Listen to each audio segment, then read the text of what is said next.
Bienvenue sur Info Live TV, mardi 1er janvier 2008, Ephraim Mêlé pour un flash d'information. Le président américain George Bush, qui se rendra en visite officielle en Israël et au Moyen-Orient à partir du 9 janvier, a décidé de modifier son itinéraire pour se rendre lors de son périple en Israël, dans la ville de Capharnaüm, un site religieux chrétien situé à l'endroit même où Jésus, selon le Nouveau Testament, aurait choisi ses 12 apôtres. Les célébrations commémorant lundi soir le 43e anniversaire de la création du Fatah ont dégénéré en de violents affrontements dans le sud de la bande de Gaza, affrontements qui se continuent à l'heure actuelle. 8 personnes ont été tuées depuis hier dans les échanges de feu opposant les factions rivales du Hamas et du Fatah. Les affrontements ont éclaté cependant quelques heures seulement après un discours de Mahmoud Abbas appelant à l'unité nationale. Un soldat membre d'une unité d'élite de l'armée israélienne est décédé ce mardi lors d'un incident survenu dans la région de l'Arava, située dans le sud d'Israël. Le soldat, Tamir Nabouani, originaire du village druze de Kfar-Julis en Galilée, a fait une chute de 15 mètres du haut d'une falaise pour une raison encore inconnue. Tamir Nabouani servait dans la prestigieuse et ultra secrète unité d'élite Sayeret Matkal. La police israélienne a inauguré ce mardi une nouvelle unité d'investigation que certains ont déjà surnommée le FBI israélien.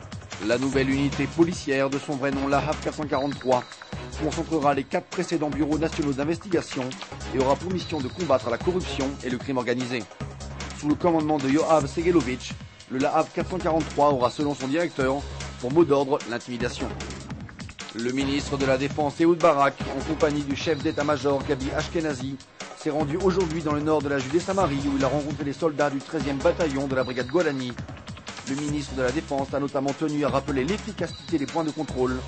Bien que se déclarant soucieux d'alléger les restrictions imposées aux Palestiniens, M. Barak a ajouté qu'il n'était pas possible de combattre efficacement le terrorisme sans un contrôle total du territoire. Votre programme sur Info Live TV, c'est aussi un reportage sur le dernier rapport des services de renseignement israéliens et de ses implications. Retrouvez aussi un reportage léger et plein de charme sur la chanteuse Sarit Hadad, actuellement en tournage à Jérusalem. Merci de nous avoir suivis sur Info Live TV. Très bonne soirée à tous.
Découvrez en avant-première le nouveau service d'Info Live TV.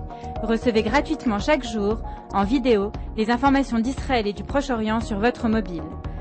Pour vous abonner, entrez sur notre site www.infolive.tv et cliquez sur la bannière Service téléphone mobile. Aujourd'hui, le monde entier parle d'Israël. Mais qui parle d'Israël au monde entier, en temps réel, en 4 langues et en direct de Jérusalem? Infolive.tv, la première chaîne de télévision internationale israélienne. 24 heures sur 24, 7 jours sur 7, suivez de l'intérieur l'actualité d'Israël et du Moyen-Orient. Des reportages, des interviews, un grand journal et des flash infos en images dès que l'actualité l'exige. Infolive.tv, votre regard direct et vrai sur l'actualité d'Israël. Retrouvez Infolive sur internet www.infolive.tv.